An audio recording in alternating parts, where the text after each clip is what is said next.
X-MLA ने press conference का किया आयोजन। कहा, शहर के विकास में बाधक है सत्ताधारी जनप्रतिनिधि, प्रशासन और सरकार।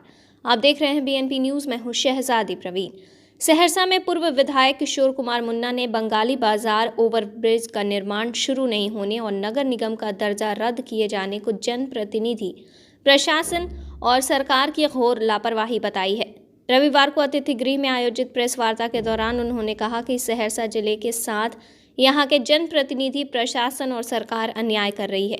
उदाहरण, सहरसा के बंगाली बाजार में बनने वाले ओवरब्रिज का 3 बार शिलान्यास और आधा दर्जन से ज़्यादा बार निविदा के बाद पुनः ईपीसी मोड में निविदा निकलना एवं नगर परिषद सहरसा को नगर निगम का दर्जा देकर वापस लेना जिला के साथ धोखा है।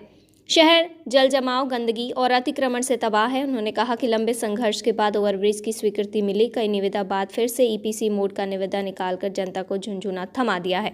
पिछले दिनों पुल का निर्माण नहीं शुरू हुआ, लेकिन इसका श्रेय लेने की होड़ सत्ताधारी दल के नेताओं में लग गई। शहर बड़े बड़े होर्डिंग से भर गया है, जबकि ओवरब्रिज का संघर्ष और शिलान्यास की कहानी 3.5 दशक यानी 35 सालों से चला आ रहा है। आगे उन्होंने कहा कि इनके श्रेय में शहर के व्यापारी वर्ग को विलेन बना दिया है और ऐसे दिखाया गया जैसे व्यापारी वर्ग ओवरब्रिज का विरोधी है, जबकि व्यापारी ब्रिज का समर्थन करते हैं।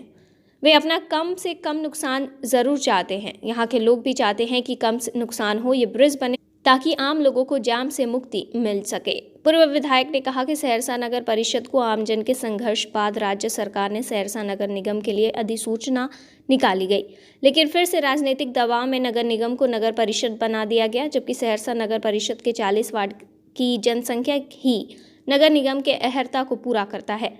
उन्होंने कहा कि जब इन लोगों को कोई उपलब्धि नहीं मिलता और लंबे संघर्ष के बाद अगर कोई नया काम शुरू होता है तो क्रेडिट लेने की होड़ मच जाती है। बाद में उनकी राजनीतिक महत्वाकांक्षा के कारण यह काम बाधित हो जाता है। उनके स्वार्थ के चलते काम रुकता है, तो इसके लिए कौन जिम्मेवार है? सहरसा सत्ताधारी दल के नेता मंत्री से भरा है, ऐसे में उनका कोई बहाना स्वीकार नहीं होगा। पूर्व विधायक ने चिंता जाहिर करते हुए कहा कि सहरसा जल जमाव, मच्छर, गंदगी, भ्रष्टाचार आदि से त्रस्त है। बरसात आने वाला है, जल जमाव के हालात पैदा होने वाले हैं। शहर के लोग नरकीय जीवन जीने को मजबूर हैं। इसकी जवाबदेही तय करने का समय आ गया है और जनता को भी इसके लिए संघर्ष तेज करने की जरूरत है। मौके पर कई गणमान्य जन मौजूद रहे।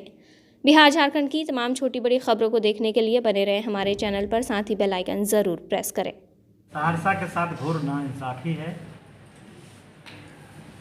सहरसा बंगाली बाजार में ओवरब्रिज का निर्माण वर्षों से लंबित है। आधा दर्जन से ज़्यादा बार निविदा हुआ है। निविदा बार बार निविदा होता है, उसके नाम पर जनता को छला जा रहा है। अब फिर नया निविदा आया है। संघर्ष के बाद नगर निगम सहरसा को सरकार ने अधिसूचित किया था, लेकिन फिर वापस ले लिया है। ये दोनों आप कहीं उदाहरण नहीं मिलेगा। जिस चीज़ का 3 बार शिलान्यास हो वो ओवरब्रिज नहीं बने, नगर निगम का दर्जा मिल जाए, फिर उसको पुनः उसको हो नगर परिषद बना दिया जाए, तो कुल मिला के शहर की हालत बहुत बदतर है। सहरसा जिला के साथ नाइंसाफ़ी है। उसी के विरुद्ध आज ये प्रेस कॉन्फ्रेंस किया गया है और आप लोगों के माध्यम से लोगों को सोचना जाए, लोग इसका प्रतिकार करें। इसके लिए कुछ आंदोलन वगैरह के रूप में हम लोग जिलाधिकारी को और कमिश्नर को, दोनों को हम लोग स्मारित करेंगे इन सवाल पर, फिर जनता के बीच जाएंगे। आखिर इतने वर्षों से ओवरब्रिज नहीं बनने का वजह क्या है? राजनीतिक इच्छा शक्ति का कमी, और जो लोग श्रेय लेते हैं ना, वो चाहते हैं कि लंबा से लंबा हो। उनके मन में काम के प्रति नहीं है और उनके राजनीतिक महत्वाकांक्षा के चलते ये काम अटका हुआ है। हाल ही में घोषणा हुई थी कि ओवरब्रिज जब जल्दी बनने वाला है, फिर अधर में लटक गया। अब देखिए ना, 1 साल में निविदा फाइनल नहीं हो पाया।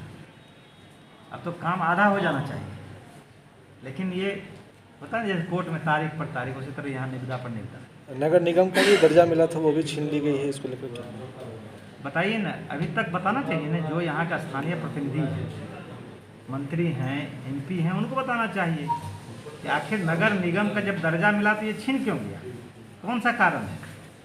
कहीं ऐसा हुआ है देश में क्या? यहाँ के लिए जो लोग आज 8 वर्ष का उत्सव मनाया जा रहा है, तो भाई चकाचौंध है। लेकिन भाई सहरसा उसमें कहाँ, सहरसा में तो अंधेरा है। सहरसा को 2 NH है, दोनों NH का हालत देख लीजिए ना। NH 107 है 106 का, तो सर, खतरा हो जाएगा। मानसून आने वाली है, डूबेगा, ज़्यादा बारिश होगी। इनके पास कोई मैनेजमेंट नहीं है, लगातार बैठक को बैठक हो रहा है। लेकिन उससे समान, चूँकि मात्र 3-4 वर्षा हुआ है, उससे पूरा शहर का कोई